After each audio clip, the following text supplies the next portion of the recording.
नमस्कार, मैं Menka Mukesh BMC news live Hindi समाचारों में आप सभी का स्वागत करती हूँ। पहले मुख्य समाचार। राज्य में नया कार्यालय खुलने पर स्वास्थ्य मंत्री ने WHO प्रमुख का उनके दूसरे घर में किया स्वागत।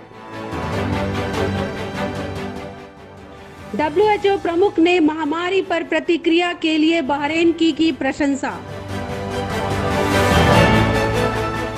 WHO प्रमुख ने कोविड-19 महामारी से लड़ने में बहरीन के सफल प्रयासों की सराहना की।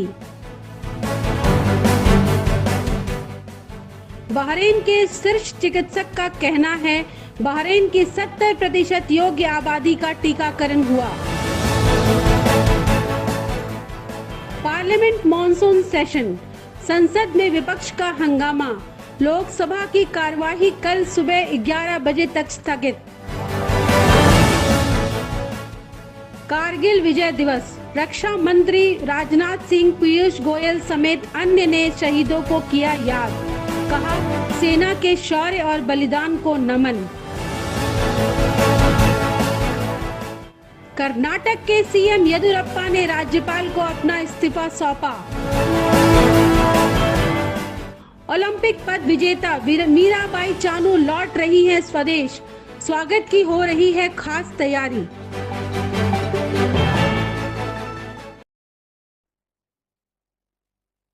अब समाचार विस्तार से।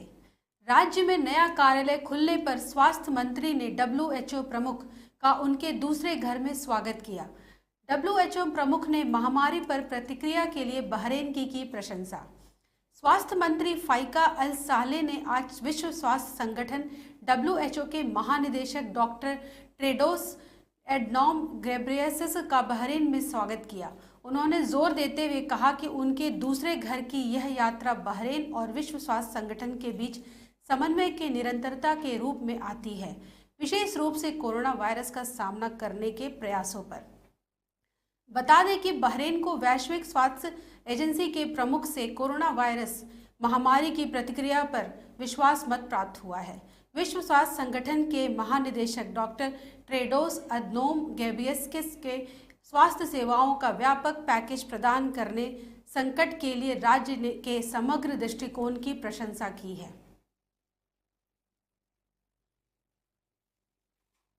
WHO प्रमुख ने कोविड-19 महामारी से लड़ने में बहरीन के सफल प्रयासों की सराहना की। विश्व स्वास्थ्य संगठन WHO के महानिदेशक डॉक्टर टेड्रोस घेब्रेयेसस ने यात्रा के दौरान उन्हें दिए गए गर्मजोशी भरे आतिथ्य के लिए बहरीन के शासकों, नेताओं और लोगों को धन्यवाद दिया और प्रशंसा व्यक्त की। डॉक्टर घेब्रेयेसस ने कहा कि बहरीन में WHO कार्यालय दुनिया में 152वां कार्यालय होगा। यह स्वास्थ्य क्षेत्र में रणनीतिक और तकनीकी सहायता प्रदान करता है, जो स्थानीय, क्षेत्रीय और अंतर्राष्ट्रीय स्तरों पर सार्वजनिक स्वास्थ्य को बढ़ावा देने के लिए प्रदान की जाने वाली सेवाओं की गुणवत्ता और स्थिति सुनिश्चित करने में योगदान देगा। बहरीन के शीर्ष चिकित्सक का कहना है, बहरीन की 70% योग्य आबादी का टीकाकरण हुआ। कोरोना वायरस जैसी महामारी को हराने में पूरे बहरीन को वैक्सीनेट करना एक महत्वपूर्ण कदम है। इस कदम में बहरीन ने काफ़ी हद तक सफलता हासिल कर ली है। इस बारे में बताते हुए स्वास्थ्य मंत्रालय के अंडर सेक्रेटरी डॉक्टर वलीद अल मानिया ने कहा कि बहरीन ने अपनी 70% योग्य आबादी को कोविड-19 टीके दे दिए हैं। उन्होंने वायरस से संबंधित सभी आंकड़ों को विस्तृत करते हुए कहा कि ये संख्याएं और अन्य उपलब्धियां टीम बहरीन की कड़ी मेहनत और उनके इन विश्वास का परिणाम है कि सभी की स्वास्थ्य और सुरक्षा उनकी सर्वोच्च प्राथमिकता है। मिलते हैं छोटे से ब्रेक के बाद। All your favorite products under one roof in Bahrain at 27-year-old Megamart and Macromart. Bakery,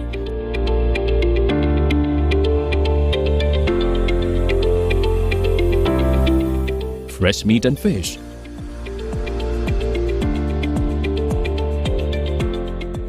fruits and vegetables,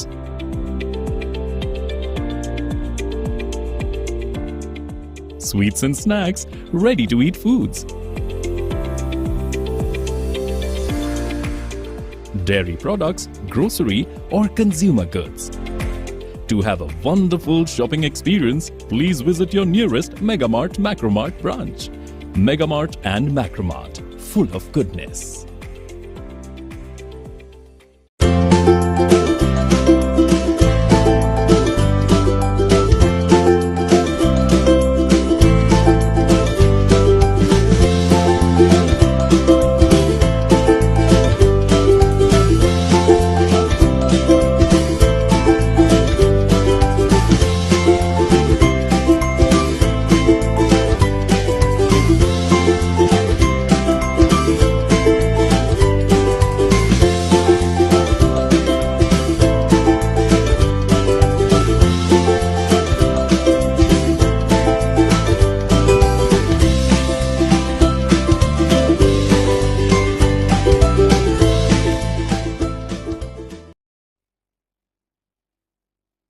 break के बाद आप सभी का स्वागत है।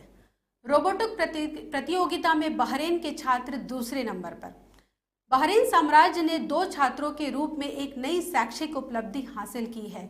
जेनेबिया प्रिपरेटरी स्कूल फॉर गर्ल्स के जैन खालिद और रेटजा ओसामा ने शेख फादिया अल साद अल सबा प्रतियोगिता इनोवेटिंग कुवैत में शैक्षणिक वर्ष 2020 से 21 के अपने अंतिम सत्र में इंटरमीडिएट स्टेज के लिए अरब स्तर पर दूसरा स्थान हासिल किया है। यह जीत मेडिकल हेल्पर रोबोट नामक एक प्रोजेक्ट के तहत प्राप्त हुई है।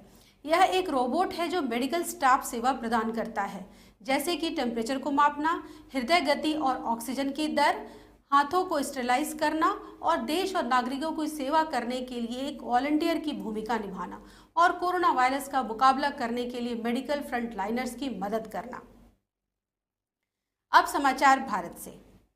Parliament monsoon session. संसद में विपक्ष का हंगामा। लोकसभा की कार्रवाई कल सुबह 11 बजे तक स्थगित। संसद में मॉनसून सत्र का आज दूसरा हफ्ता शुरू हो गया है। कांग्रेस नेता राहुल गांधी 3 कृषि कानूनों के खिलाफ और किसानों के समर्थन में ट्रैक्टर चलाकर संसद पहुंचे। लोकसभा की कार्यवाही स्थगित होने से पहले भारी हंगामे के बीच फैक्टरिंग रेगुलेशन विधेयक पास किया गया। इसके अलावा national institute of food technology entrepreneurship and management bill 2021 Lok Sabha में पास किया गया। विपक्ष के हंगामे के बीच लोकसभा की कार्यवाही को कल तक के लिए स्थगित कर दिया गया है। कारगिल विजय दिवस। रक्षा मंत्री राजनाथ सिंह, पीयूष गोयल समेत अन्य ने शहीदों को किया याद। कहा, सेना के शौर्य और बलिदान को नमन। कारगिल विजय दिवस की आज 22वीं सालगिरह है। 26 जुलाई को भारत को कारगिल युद्ध में जीत मिली थी। कारगिल युद्ध भारतीय सैनिकों के शौर्य की गाथा है। वहीं इस विजय दिवस के मौके पर कई दिग्गज नेताओं ने भी भारत के वीर सपूतों को याद किया, जिन्होंने भारत की रक्षा के लिए अपने प्राणों की कुर्बानी दी थी। बता दें कि रक्षा मंत्री राजनाथ सिंह से लेकर पीयूष गोयल, भारतीय सेना, रवि किशन और ओम बिरला ने ट्वीट कर शहीदों को उनके साहस के लिए उन्हें नमन किया। रक्षा मंत्री राजनाथ सिंह ने ट्वीट कर कहा कि कारगिल विजय दिवस के अवसर पर मैं भारतीय सेना के अदम्य शौर्य, पराक्रम और बलिदान को नमन करता हूं। पीयूष गोयल ने ट्वीट में कहा कि मैं भारत मां की रक्षा करते हुए बलिदान हुए सैनिकों को विजय दिवस के अवसर पर अपनी श्रद्धांजलि अर्पित करता हूं। सेना के पराक्रम, शौर्य और वीरता पर पूरे देश को गर्व है।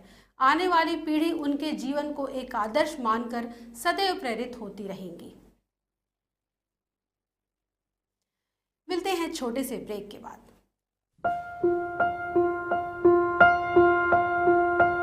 Every piece of jewelry tells a story. Its raw beauty speaks of its natural origins. The brilliant design speaks of unparalleled craftsmanship. Its elegance evokes the passion and energy of those who wear it. At Al Siraj Jewelry, our story, our pride.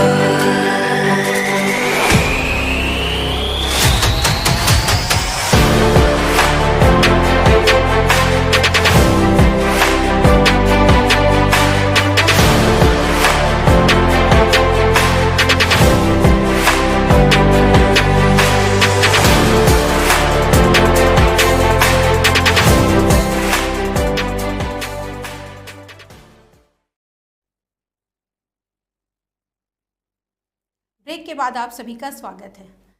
Karnataka के CM Yediyurappa ने राज्यपाल को अपना इस्तीफा सौंपा। BS Yediyurappa ने कर्नाटक के मुख्यमंत्री पद से अपना इस्तीफा सोमवार को राज्यपाल थावरचंद गहलोत को सौंप दिया है। येदियुरप्पा ने 75 साल से अधिक आयु होने के बावजूद 2 साल मुख्यमंत्री के रूप में सेवा करने का अवसर देने पर प्रधानमंत्री नरेंद्र मोदी, केंद्रीय गृह मंत्री अमित शाह और भारतीय जनता पार्टी के राष्ट्रीय अध्यक्ष जेपी नड्डा का धन्यवाद दिया है। भाजपा में 75 वर्ष से अधिक आयु के लोगों को निर्वाचित कार्यालयों से बाहर रखने का अलिखित नियम है। मुख्यमंत्री ने कहा कि वह केंद्र नेताओं की उम्मीदों के मुताबिक पार्टी को मजबूत करने के लिए काम करते रहेंगे। येदियुरप्पा ने यहां विधानसभा में अपनी सरकार के 2 साल पूरे होने के उपलक्ष्य में आयोजित एक कार्यक्रम में यह बात कही। येदियुरप्पा ने भाषण के दौरान कहा कि उन्होंने 2 साल कठिन परिस्थितियों में राज्य सरकार का नेतृत्व किया है। उन्होंने कहा कि उन्हें शुरुआती दिनों में मंत्रिमंडल के बिना प्रशासन चलाना पड़ा और इसके बाद राज्य को विनाशकारी बाढ़ और कोरोना वायरस समेत कई समस्याएं झेलनी पड़ी थी। ओलंपिक पद विजेता मीराबाई चानू लौट रही है स्वदेश। स्वागत की हो रही है खास तैयारी। टोक्यो ओलंपिक में रजत पदक जीतने के बाद भारतीय भारोत्तोलक मीराबाई चानू सोमवार को स्वदेश लौट रही हैं। ट्विटर पर मीराबाई चानू ने टोक्यो ओलंपिक का आभार व्यक्त किया। ओलंपिक रजत पदक विजेता के साथ उनके कोच विजय शर्मा भी हैं। ओलंपिक में चानू के पदक जीतने के बाद दोनों भारत लौट रहे हैं। अपने ट्वीट में उन्होंने लिखा कि एक कामयाब सफर के बाद वो घर वापस आ रही हैं। उन्होंने इस खूबसूरत यादों के लिए टोक्यो ओलंपिक का आभार भी जताया है। टोक्यो ओलंपिक में शनिवार को मीराबाई चानू ने महिला 49 किलोग्राम वर्ग में रजत पदक के साथ भारत का खाता खोला। चानू ने कुल 202 किलोग्राम भार उठाकर पदक अपने नाम किया।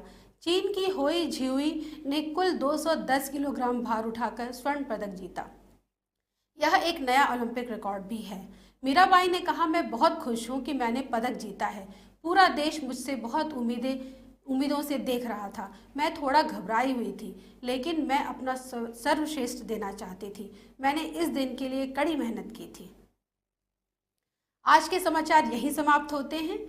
मिलते हैं फिर नए समाचारों के साथ। तब तक के लिए मुस्कुराते रहें, स्वस्थ रहें। शुभ रात्रि।